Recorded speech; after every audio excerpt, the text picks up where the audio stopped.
जय Hind. I am sure आप सभी को एस जयशंकर साहब का ये स्टेटमेंट तो याद ही होगा। Somewhere Europe has to grow out of the mindset that Europe's problems are the world's problems, but the world's problems are not Europe's problems.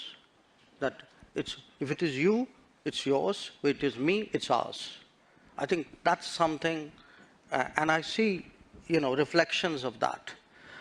आपको ये भी याद होगा जब इंडिया ने ह्यूमन राइट्स और क्लाइमेट पॉलिसी पर लेक्चर्स लेने से साफ मना कर दिया था एंड ग्लोबल कॉन्फ्लिक्ट्स में एक साइड चूज करने के प्रेशर होने के बावजूद भी इंडिया ने अपनी स्ट्रेटेजिक ऑटोनॉमी होल्ड की थी। लेकिन जैसे जैसे 2025 आगे बढ़ा और 2026 की तरफ हम लोग आए तो एक सटल डिस्कम्फर्ट महसूस होने लगा, पहले पब्लिक में, फिर पॉलिसी सर्कल्स में और फिर इंटरनेशनल ऑब्जर्वर्स के बीच भी। आई मीन चाइना अभी भी एलएसी पर पार्शियल डिसंगेजमेंट के साथ मौजूद है। डेफिनेटली थोड़ा डिसंगेजमेंट दिखा है, लेकिन फिर भी कोई परमानेंट रेजोल्यूशन नहीं हो पाया है अभी तक। इसके अलावा यूएस की साइड अगर हम देखें तो सेकेंड ट्रम्प एडमिनिस्ट्रेशन के अंडर इंडिया पर टैरिफ्स लगाए जाते हैं, पहले 25% और फिर 50% तक बढ़ा दिया जाता है। और इसका रीजन ये दिया जाता है कि इंडिया रशियन ऑयल खरीद रहा है। साथ ही बांग्लादेश में जो हो रहा है उस सभी से तो आप अवेयर होंगे ही, किस तरह से एंटी इंडिया सेंटिमेंट सरफेस पर क्लियरली दिख रहे हैं, फिर वो चाहे वीजा फ्रीज हो या फिर एंटी हिंदू वायलेंस। एंड अब तो बांग्लादेश ने क्रिकेट को भी पॉलिटिकल टूल बना लिया है।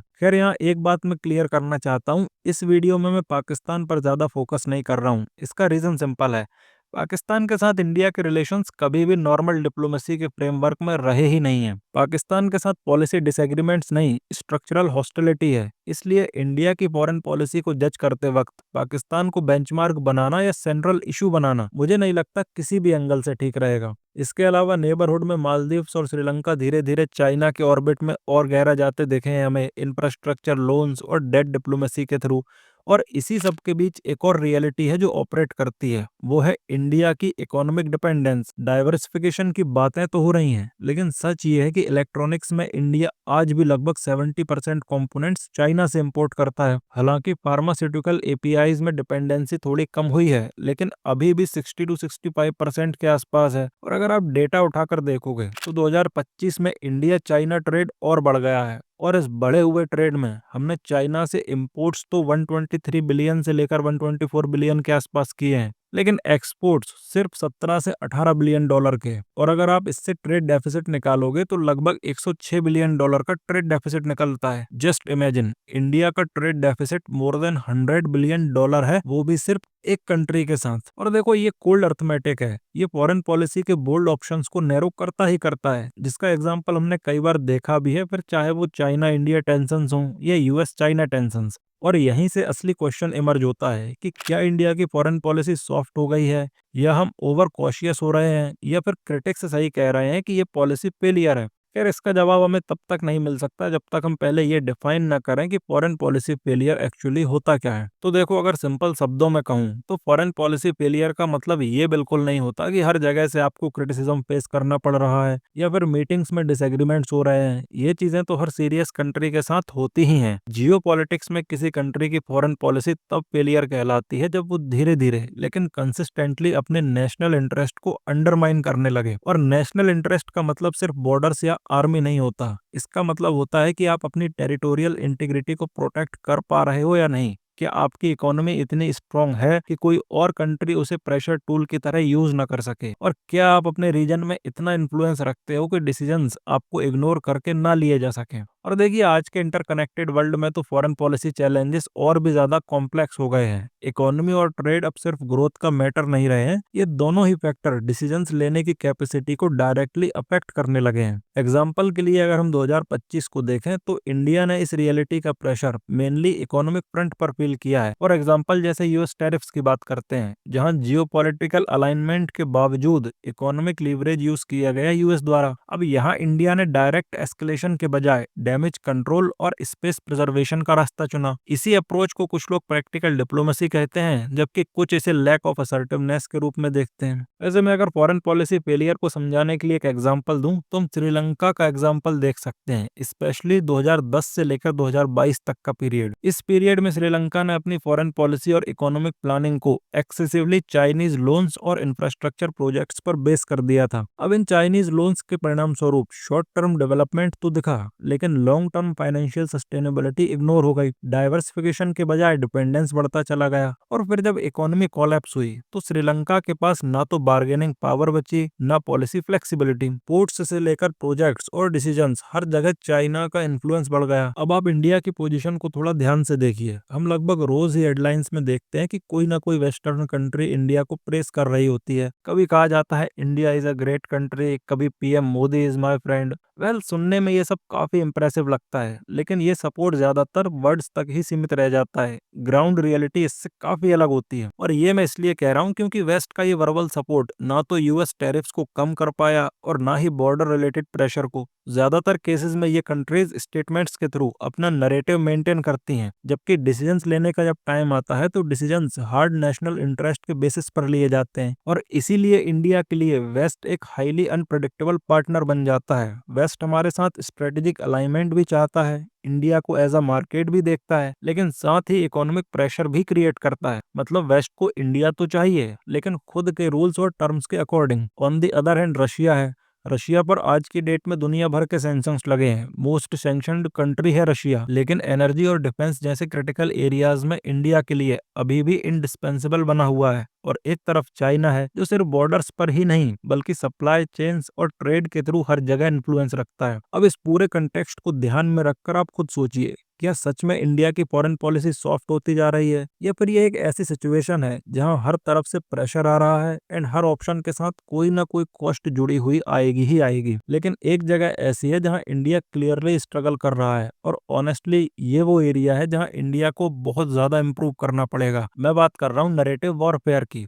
जब बात आती है स्टोरी बताने की, तो इंडिया का नैरेटिव प्रोजेक्शन बहुत स्लो पड़ जाता है। और आज की जियोपॉलिटिक्स में स्लो होने का मतलब होता है पहले ही मैच हार जाना। अगर आप चाइना को देखेंगे तो चाइना प्रोजेक्ट्स नहीं बनाता है, वो उन प्रोजेक्ट्स के अराउंड एक स्टोरी बिल्ड करता है। फॉर एग्जांपल, अफ्रीका और साउथ ईस्ट एशिया में चाइना ने इंफ्रास्ट्रक्चर के साथ साथ एक डेवलपमेंट पार्टनर का नैरेटिव पुश किया है, चाहे ग्राउंड रियलिटी डेट हो या डिपेंडेंसी। लेकिन चाइना को एक डेवलपमेंट पार्टनर के रूप में पेश किया गया है, और इस डेवलपमेंट पार्टनर के नैरेटिव को न केवल चाइनीज स्टेट मीडिया ने बल्कि थिंक टैंक्स और यूनिवर्सिटी सभी एम्पलीफाई करते हैं। सिमिलरली पाकिस्तान भी यही गेम खेलता है। कश्मीर के इशू पर चाहे ग्राउंड रियलिटी कुछ भी हो, लेकिन पाकिस्तान ने ग्लोबल डिस्कोर्स में एक कांस्टेंट नॉइज बना रखा है। यूएन सेशंस हो, इंटरनेशनल एनजीओज हो या फॉरेन मीडिया, हर जगह एक ही सस्टेन्ड नैरेटिव पुश होता है, और इंडिया अक्सर इसके अपोजिट दिखता है हमें। ज्यादातर केसेस में हम रिस्पॉन्स मोड में ही होते हैं।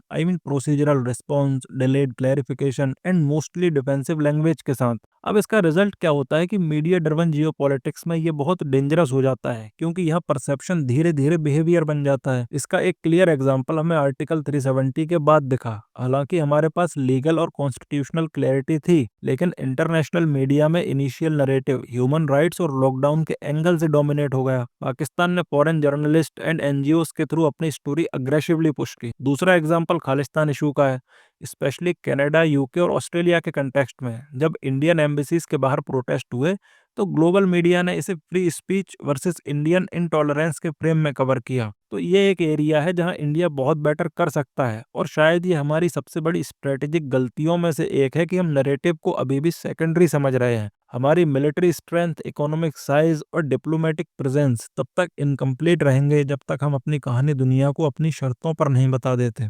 एनीवे, इन सब के बावजूद भी ऐसा नहीं है कि पिक्चर सिर्फ नेगेटिव ही है। इंडिया ने पिछले कुछ सालों में अपनी स्ट्रेटेजिक ऑटोनॉमी को एक्चुअली प्रिजर्व किया है, सिर्फ क्लेम नहीं किया। एंड यूक्रेन वॉर इसका सबसे क्लियर एग्जांपल है। जब दुनिया दो रिजिड कैंप्स में डिवाइड हो रही थी, तब इंडिया ने ना तो वेस्टर्न प्रेशर में आकर अपनी एनर्जी सिक्योरिटी कॉम्प्रोमाइज की, और ना ही रशिया के साथ रिलेशनशिप को ब्लाइंड लॉयल्टी में कन्वर्ट होने दिया।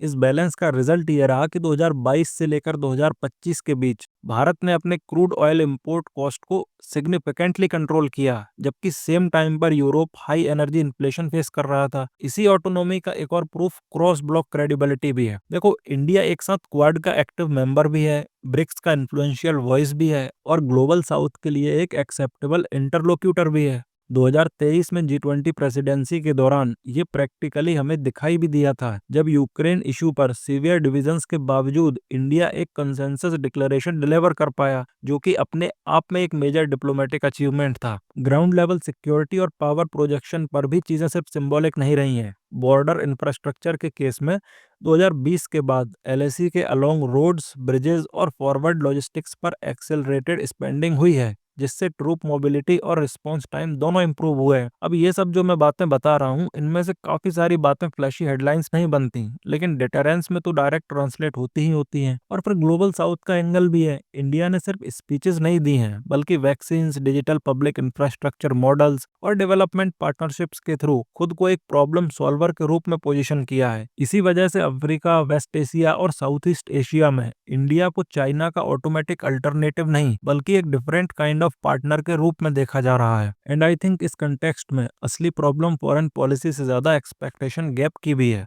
आई mean India is not a super power, not yet, we are a rising power, but कई बार हम एक्सपेक्टेशन सुपर पावर वाली करते हैं, इसलिए पब्लिक और media instant visible wins expect करती हैं। बट वी ऑल नो कि जियोपॉलिटिक्स स्प्रिंट नहीं है, ये एक मैराथन है। चाइना ने अपनी करंट पोजीशन बनाने में डिकेड्स लगाए, यूएस ने अपनी ग्लोबल डोमिनेंस कंसोलिडेट करने में एक सेंचुरी ली। इसलिए जो हम आज देख रहे हैं, शायद वो फेलियर नहीं है, वो स्लो, लेयर्ड और पावर बिल्डिंग है, जो हेडलाइंस से ज्यादा लॉन्ग टर्म आउटकम्स के लिए काम करती है। एनीवे, आपका क्या सोचना है इस बारे में, लिखिएगा अपने विचार कमेंट सेक्शन में। मैं मिलूंगा आपसे अगली वीडियो में। For the time being, this was all from my side. Thank you for watching. This is Harsh Gurjar signing off.